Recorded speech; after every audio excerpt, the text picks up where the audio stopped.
we're going to find out how to find vertex. All right, so we're going to find the vertex, but first let's find out what that really is. Here's the parabola that the quadratic formula makes. This part right here, as we talked last time, is the vertex. There is this imaginary line that crosses through it. Okay? This is called the axis of symmetry.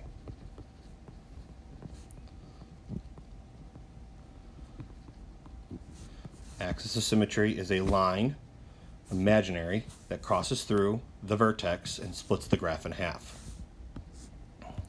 So, in standard form,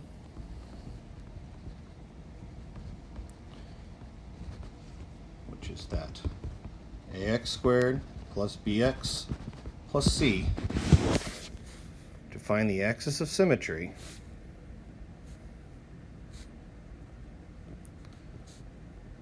the formula is x equals, because again it's a line, negative b over 2a. This is the formula we will use to find the axis of symmetry in standard form. Okay? To find the vertex,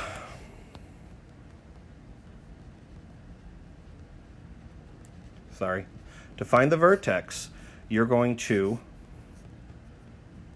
plug in the x equals into the equation.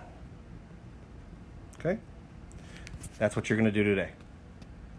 All right, so let's do an example. Start with y equals x squared minus 4x plus 1.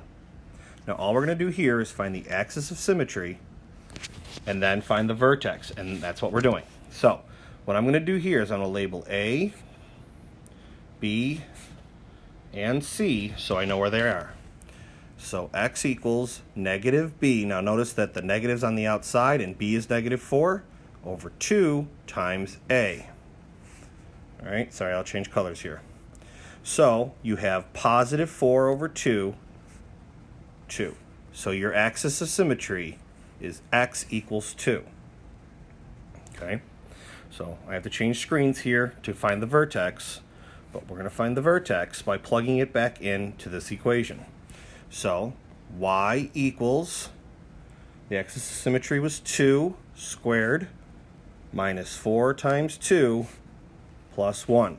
You can just throw this into a calculator. This is all you need to do. Throw that in a calculator and you will get y equals negative 3. So the vertex that we are waiting to find is 2 comma negative 3. Okay? All right. Excuse me. Okay, so that's part of it there. Now, what about if it's in factored form? In factored form, you could go through the entire process, if you really wanted to, of foiling this to find the axis of symmetry and just revert all the way back to equation 1 or example 1, but I think that's kind of a pain in the butt. But you can foil this and go if you don't want to memorize what factored form is. But here's the formula for this axis of symmetry. Hang on, let me write axis of symmetry here. So this is the axis of symmetry in factored form. You worked on this a couple days ago. All right, axis of symmetry in factored form is x equals negative p plus q over 2. So you take the p out, take the q out, you make it negative after adding it, and then divide by 2. All right, that's the x. Now the vertex is the same thing. You plug the x back in and you find your vertex. So let's do an example of that, finding the vertex in factored form. All right, so we'll call this example 2.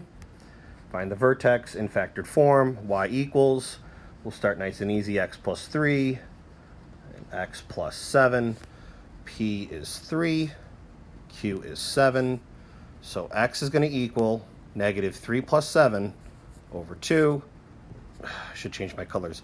Negative 10 over 2, so your x equals negative 5. That's your x. Same thing. We're going to plug that negative 5, right back into the problem. Okay, so I'll change my color here for you. So you get y equals, negative 5 plus 3, parenthesis, negative 5 plus 7. Again, you want to throw this right into a calculator, click, click, click, and you'll get negative 4. So the vertex here is negative 5. Oops, it's a terrible 5. Hold on.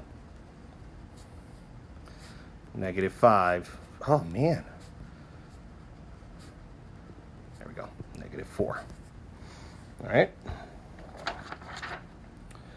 All right, so that's that. So let's do a couple more examples just so we're clear. Now, if you get it, you can just stop the video and move on.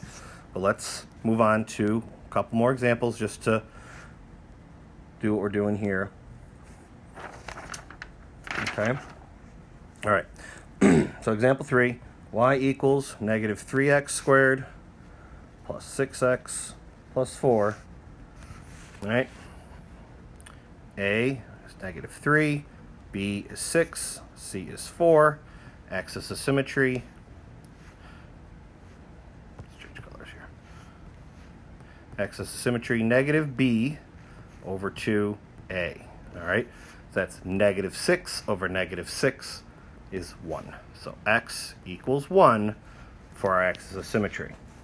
Now let's see if I can put in the same one. So all I'm going to do here now is just plug that 1 in right in there. Negative 3 times 1 squared plus 6 times 1 plus 4.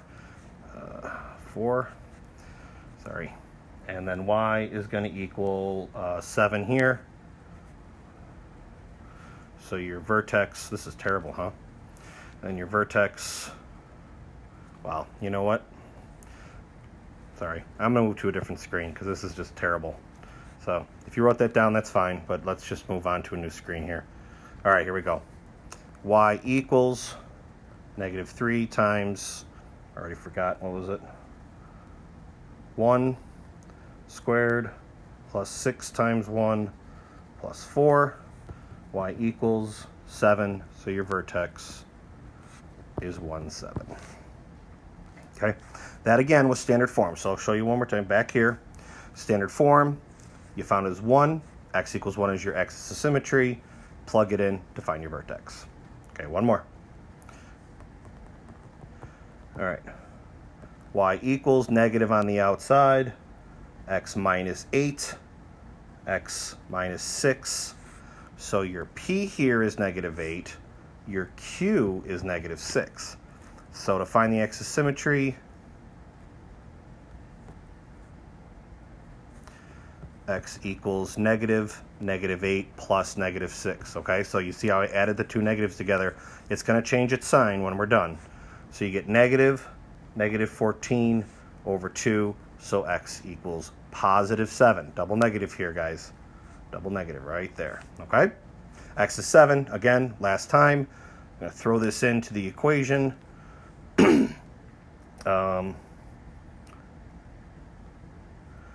Excuse me, sorry, y equals negative, let me say 7, right? So 7 minus 8, 7 minus 6, so y is going to be 1. This is all just coincidental. Your vertex is 7, 1. All right? All right, so there's a worksheet that's going to be attached. You're going to do that worksheet. You're going to find the axis of symmetry, find the vertex. I actually forget if it says max, min, or up and down, but remember that if the A is positive, it's a min because it opens up. If the A is negative, it's a max because it opens down. All right, so I don't know if that's on there or not. I forget, but there it is. All right, so get to work. We'll see you.